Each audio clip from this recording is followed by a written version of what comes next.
Assalamualaikum. The most important topic of this series is the acidity comparison. इसमें से एक न एक MCQ लाजमी आता है MD-CAT टेस्ट में भी एंड FSC एग्ज़ाम्स में भी। चलिए अपना टॉपिक स्टार्ट करते हैं। फ़र्स्ट ऑफ़ ऑल आपको ये कॉन्सेप्ट आना चाहिए कि किसी भी एसिड की एसिडिटी स्ट्रेंथ जो है वो उसकी कॉन्जुगेट बेस पे डिपेंड करती है। अगर तो उस बनने वाली कॉन्जुगेट बेस स्टेबल होगी तो एसिड भी क्या होगा, स्ट्रॉन्ग होगा। अगर ये अनस्टेबल होगी तो एसिड भी क्या होगा, वीक होगा। फिनोल की बात की जाए तो जब वो आयनाइज होता है, ये फिनोल का स्ट्रक्चर है, आयनाइज होकर इसने एक आयन बनाया, इसको फिनॉक्साइड आयन कहते हैं, हाइड्रोजन एटम्स बनते हैं, आयन्स बनते हैं। तो ये जो फिनॉक्साइड आयन है ये बहुत ज़्यादा स्टेबल होती है। इसका रीज़न क्या है कि इसके ऊपर जो मौजूद ऑक्सीजन एटम है इसका नेगेटिव चार्ज रिंग के अंदर चला जाता है। बिकॉज़ जो बेंजीन रिंग होती है इसकी एबिलिटी होती है कि ये जो भी एक्सेस इलेक्ट्रॉन्स होंगे उन इलेक्ट्रॉन्स को अपने अंदर एक्सेप्ट करवा देगा। तो ऑक्सीजन के ऊपर चार्ज डेंसिटी कम हो जाती है जिसकी वजह से ये इतना रिएक्टिव नहीं होता और स्टेबल हो जाता है। इस स्टेबिलिटी की वजह से जो फिनोल है दैट इज़ वेरी स्ट्रॉन्ग।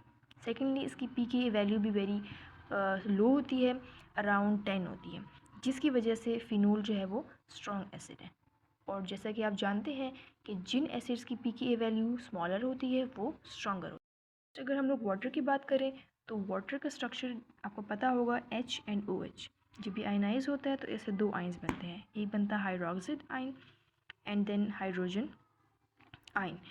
अब हाइड्रोक्साइड आयन की स्टेबिलिटी अगर हम चेक करें तो as compare to phenoxide ion ये क्या होता है, थोड़ा सा अनस्टेबल होता है। रीज़न क्या है, इसके पास कोई ऐसी रिंग नहीं मौजूद जो इसके जो ऑक्सीजन के इलेक्ट्रॉन्स हैं ना उनको अपनी तरफ खींच ले। तो ये थोड़ा सा रिएक्टिव हो जाता है, ये कोशिश करता है कि हाइड्रोजन के साथ दोबारा मिलके वही वाला एसिड बना दिया जाए। तो रिएक्टिव होने की वजह से ये अनस्टेबल होता है। और सबसे इंपॉर्टेंट कॉन्सेप्ट जो मैंने आपको दिया था कि अगर जो कॉन्जुगेट बेस है वो अनस्टेबल होगी तो एसिड क्या होगा, वीक होगा।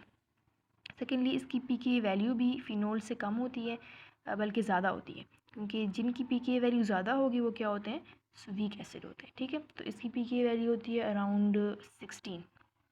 रीजनिंग आपको नज़र आ रही है, एब्सेंस ऑफ रिंग, इसमें रिंग नहीं होती जो कि इलेक्ट्रॉन डेंसिटी कम करवा सके।